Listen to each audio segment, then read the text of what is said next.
नमस्कार दोस्तों, आज हम LIC के एक बेहतरीन इंश्योरेंस प्लान जीवन लक्ष्य के बारे में बताने वाले हैं। काफी लोग इस पॉलिसी को कन्यादान पॉलिसी के नाम से भी जानते हैं, क्योंकि इसमें आप सिर्फ 75 रुपए प्रतिदिन देकर 11 लाख रुपए अपनी बेटी के कन्यादान के लिए इकट्ठा कर सकते हैं। सिर्फ इतना ही नहीं, इसमें आपकी पॉलिसी पर आपको 3 साल किस्त ना देने की छूट मिल जाती है। यानी कि अगर आप 20 साल के लिए पॉलिसी लेते हैं तो सिर्फ और सिर्फ इसमें आपको 17 साल किस्त देनी होगी। इसके साथ साथ पिता के ना रहने पर इस पॉलिसी में किस्तें नहीं ली जाएगी। पिता की मृत्यु होने पर तुरंत 5 लाख रुपए आपके बच्चे को मिल जाते हैं। इसी के साथ साथ लड़की के लालन पालन हेतु 50,000 रुपए हर वर्ष मिलते रहेंगे अगर पिता की मृत्यु हो जाती है। अभी मान लेते हैं जो आपकी उम्र है वो 30 साल की है और 21 साल के लिए आप ये इंश्योरेंस प्लान लेना चाहते हैं। अगर आप 21 साल के लिए ये इंश्योरेंस प्लान लेते हैं तो इसमें आपको सिर्फ और सिर्फ 18 साल आपके पॉलिसी में प्रीमियम की पेमेंट करनी होगी, यानी कि 3 साल की इसमें आपको छूट मिल जाती है। उसके बाद हम बात करते हैं सम एश्योर्ड की। तो मान लेते हैं कि आप 5 लाख रुपए का बीमा इसमें लेना चाहते हैं।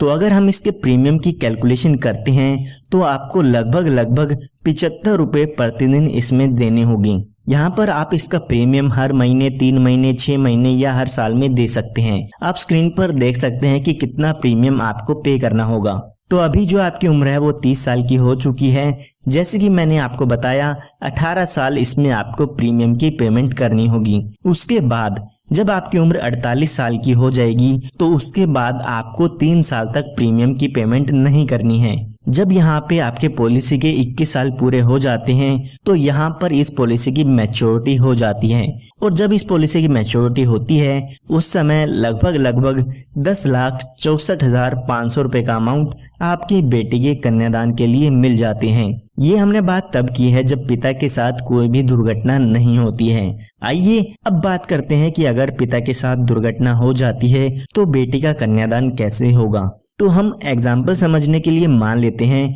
जब पिता की उम्र 34 साल की होती है तो यहाँ पर उनकी किसी भी कारण से डेथ हो जाती है। तो जब भी पिता की डेथ होती है तो उसके बाद पॉलिसी की किस्त आपको नहीं भरनी होगी। बाकी के बचे सालों में आपकी पॉलिसी ऐसे की ऐसे चलती रहेगी, लेकिन आपको प्रीमियम की पेमेंट नहीं करनी है। तो जैसे कि मैंने आपको बताया कि 4 साल बाद अगर डेथ होती है तो हमारी पॉलिसी के बाकी 17 साल बच जाते हैं। तो जब ये 17 साल बचेंगे तो इनमें हर साल बच्चे को 50,000 रुपए हर साल मिलते रहेंगे, जो कि आपके सम एश्योर्ड का 10% होता है। इन 17 सालों में हर साल 50,000 रुपए आपके घर वालों को मिलते रहेंगे। उसके बाद जब यहाँ पे आपकी पॉलिसी के 21 साल पूरे